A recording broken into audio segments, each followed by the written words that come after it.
Bonjour à toutes et à tous, cette petite séquence vidéo c'est pour permettre de vous faire un petit retour sur ce qui s'est passé pendant la première séance du plénière du Conseil supérieur de cette année 2025. Ça a été l'occasion pour la CGT de présenter ses vœux et de rappeler les revendications importantes de la période, notamment la suppression des jours de carence et de l'abaissement de 10% de rémunération sur les 3 premiers mois d'arrêt maladie, de demander le rétablissement de la garantie individuelle de pouvoir d'achat, de demander la révision des grilles indiciaires, de demander avec force l'augmentation du point d'indice qui pour nous devrait être porté à 6 € le point, et surtout de demander l'abrogation de la réforme des retraites, sujet ô combien d'actualité en ce moment. Pendant cette séance plénière, on a eu la présentation du fonctionnement des deux caisses de retraite additionnelles, l'IRCANTEC et l'ERAF. Pour la CGT, le problème principal se pose sur le mode de gouvernance de l'IRCANTEC, où l'État souhaiterait proposer une réforme visant à revenir sur une gestion paritaire de cette caisse. Et pour nous, c'est tout simplement inconcevable, puisque les organisations syndicales, étant donné qu'elles représentent les agents qui payent les cotisations, doivent pouvoir gérer cette caisse de façon paritaire avec les employeurs territoriaux.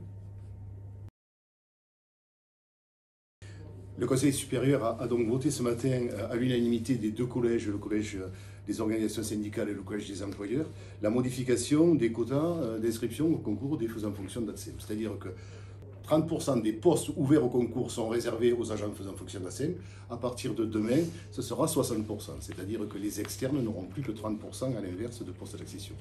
Une grande victoire pour la CGT, puisque ça fait des années que nous portons cette revendication.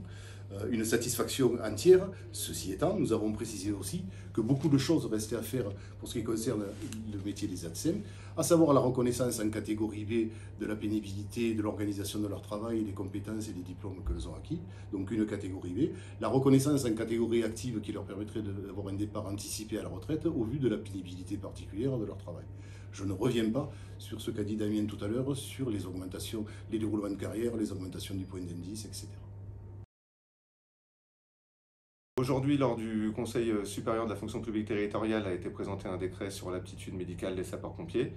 L'État a utilisé une stratégie peu commune en enlevant les dispositions principales du décret et les plaçant dans un arrêté, dont la principale est de passer les visites médicales d'aptitude avec un médecin de 2 à 4 ans pour les sapeurs-pompiers, alors même que le CIRC, le Centre international de recherche contre le cancer, a placé l'activité de sapeur-pompier comme cancérogène pour l'homme dans le groupe 1, nos employeurs veulent espacer les visites médicales avec un médecin.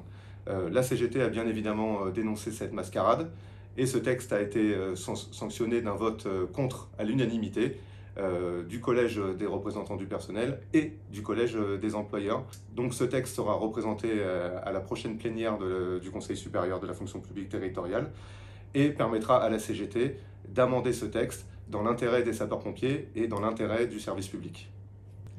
On espère que cette petite vidéo vous aura donné envie d'aller prolonger vos connaissances en allant lire les contenus sur le site internet de l'intégralité des interventions qu'a pu faire la CGT pendant cette séance plénière.